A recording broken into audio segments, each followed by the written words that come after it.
ચેતનાની ચિનગારી. લંબે હનુમાન તપોવન સેવા આશ્રમ. લેખક છે માણેકલાલ પટેલ. ઘોર જંગલ કે અવાવરું માનવ વસ્તીથી દૂર એવી જગ્યા કે જ્યાં એકલ દોકલને જવું અઘરું પડે, ત્યાં કોઈ પરમ શક્તિની આરાધના કરે ત્યારે તેમના તપોબળથી અહીં મંગલમય વાતાવરણ સર્જાઈ જતું હોય છે. એટલે જ તો હિમાલય હોય કે ગિરનાર લોકોને હંમેશા આકર્ષે છે. આવી કેટલીક જગ્યાઓ ગામ કે શહેરથી દૂર કે નજીક પણ હોય છે, જ્યાં તેની નિર્જનતાને લીધે અન્ય લોકો ત્યાં જવાનું ટાળે છે. પણ સાધકો અને આરાધકોની પહેલી પસંદ આવી જગ્યાઓ હોય છે. અહીં તેઓને આરાધના માટે જોઈતું વાતાવરણ અને એકાંત મળી રહે છે. જો કે એ વાત અલગ છે કે આવી જગ્યાઓ હિમાલય કે ગિરનારની ટૂંકો પર કે ગુફાઓમાં કે બિહામણા જંગલોમાં હોય છે. ત્યાંના આધ્યાત્મિક વાતાવરણની ચેતનાને લઈને લોકો તેની મુલાકાતે મુશ્કેલીઓ વેઠીને પણ પહોંચી જાય છે.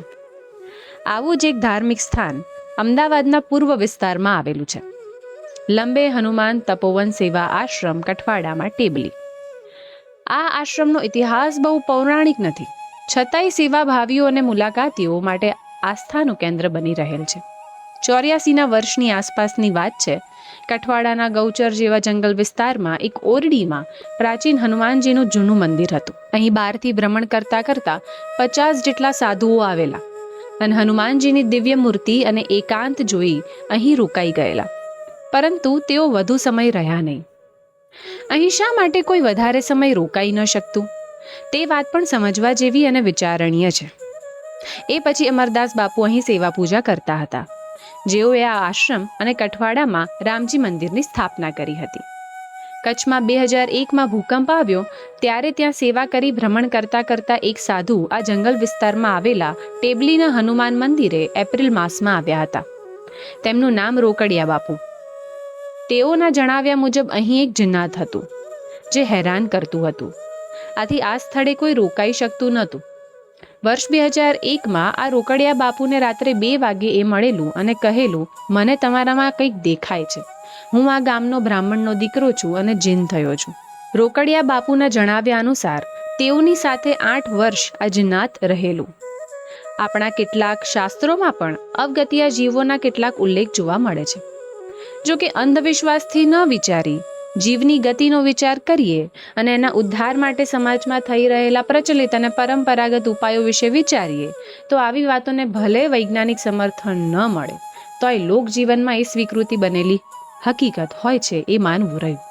રોકડિયા બાપુએ પણ આ જિન્નાતના ઉદ્ધાર માટે અહીં લોકોના સહયોગથી 1121 કુંડી યજ્ઞ કરી એનો ઉદ્ધાર કર્યો એ ટેબલી આજુબાજુના વિસ્તારમાં જાણીતી વાત છે.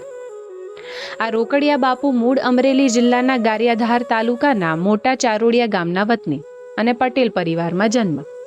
તેઓ નાની ઉંમરે ઘરેથી નીકળી ગયેલા અને ભાવનગરના ગુરુદેવ અવધ બિહારી બાપુ પાસેથી 1984માં દીક્ષા ગ્રહણ કરી હતી.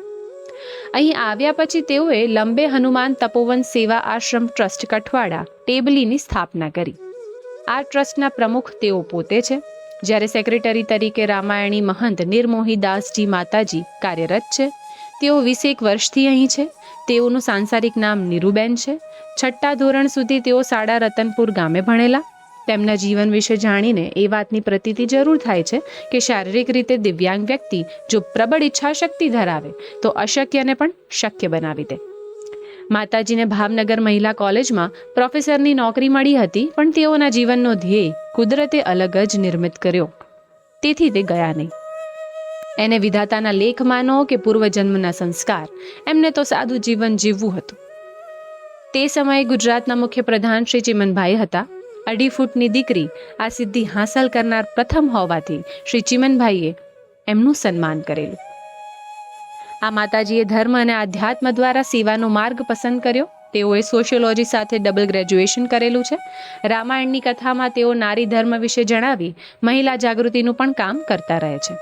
તેઓએ અમદાવાદ, સુરત તેમજ કાઠિયાવાડના વિવિધ વિસ્તારોમાં 50થી વધુ રામાયણની કથાઓ કરી છે. અહીં માનવ સેવા, ગૌ સેવાના કાર્યો થાય છે. દર શનિ રવિ 1000 માણસો જમે છે અને હવે નિયમિત અન્નક્ષેત્ર ચાલુ કરવાનું પણ આયોજન છે. રોકડિયા બાપુ અને રામાયણી સંત નિર્મોહી દાસજી નિર્મોહી અખાડાના છે અહીં 10-12 વ્યક્તિઓ સેવા અર્થે કાયમી રહે છે. છેક અમરકંટકથી કેટલાક બાળકો માતાજી સાથે આવેલા છે, જે આ આશ્રમમાં રહી અભ્યાસ કરે છે.